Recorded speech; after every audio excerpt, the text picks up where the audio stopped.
It only took about 14,000 years for man to go from a cave dweller to a space dweller. I wonder how many times we could have done that in 3.5 billion years. Our brains are biocomputers. Our brains are processors that fire at the speed of light, and they have the ability to duplicate what we are with the minerals that surround us. We have learned how to harness the sun's energy and create things that our forefathers would call miracles.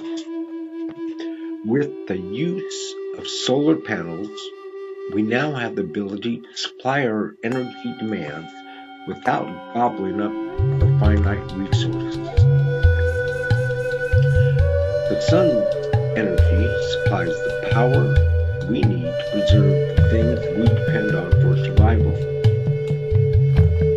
Our life has been made so much easier because of laziness. Laziness is the motivator of invention.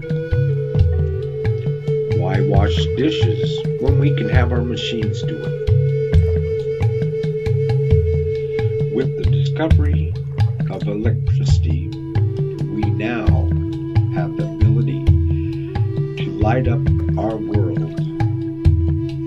What a beautiful thing. What would we do without light? Can you believe in less than 100 years we have learned how to transfer sound and pictures around the world at the speed of light? In the last 10 years, we have now shrunk computers to the size of our hand. Nowadays, what cost us hundreds yesterday are now given away. Not only do we have phones, we have cameras, voice recorders, calculators, maps, flashlights, GPS, phone books, calendars, and hundreds of digital files that fit in our hand. The only things our phones cannot do is protect us from the sun. Every year we have more and more days where the ultraviolet light grows more intense and we burn more, leading to skin cancer. Sometimes I wonder how smart we really are as a culture. With our brains, you'd think we would dress more like this. Or like this.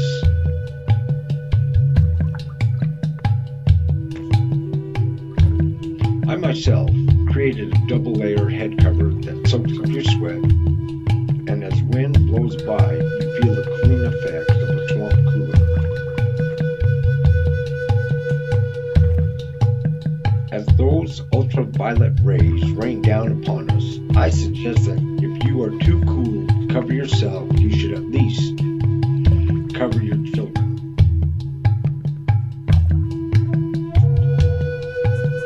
My family has been living in the desert for over 100 years.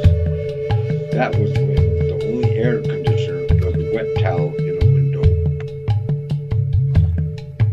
My grandfather came here during the war and started building the Hoover Dam. My father, after the Navy, became a plumber and built the Flamingo and Sahara hotels.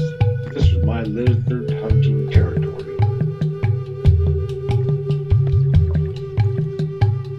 I still remember television. I being born in 1957. I remember the black and white TVs and how you had to always control the horizontal and play with the rabbit ears.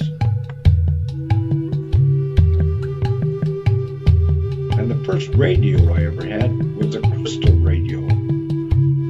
You'd connect one wire to anything metal and plugged in your earphone, and then you play around with this tumbler, and suddenly you heard sounds coming out of the airwaves.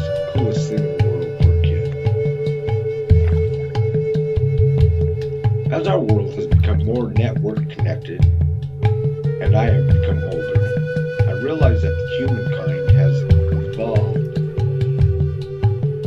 evolved in thought transference since the beginning of time. And every culture caves were left a legacy of their existence. In the Vegas Valley, I have found items that make you say, Before the first monkey in a cave during the Ice Age ever came up with an alphabet, he first, like our children today, would play with the mud he was sitting on. And in that mud, he'd make pancakes and mud balls. And when the mother said to the child, as she noticed the indentations in that ball her child had just made, and those indentations because of the firelight and shadows created, said, "Son, that reminds me of your grandmother." And the boy, wanting more praise, became very good at putting indentations into balls of clay. And by paying close attention to the eyes, feelings would transfer to the viewer. Salvador Dali had a dream at the start of his artistic journey. This was as close as he got to explaining the dream.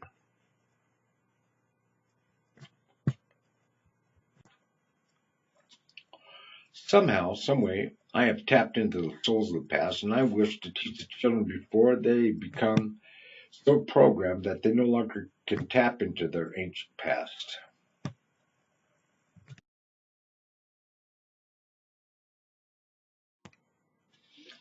Man has been using symbols to represent his thoughts and his ideas for thousands of years. These symbols of communication come in many varieties. The ones made of stone last the longest.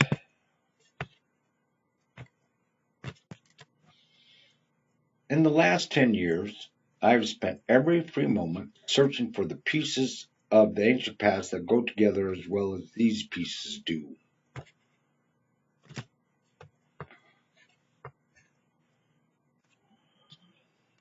As you look at these pieces, pay attention to the bottom piece. It is a fine example of pointillism shadow art. This soldier has found his place and still stands today. Just looking at this guy, I can hear him saying, "Do you hear me? Do you hear me? Hey you, do you hear me?"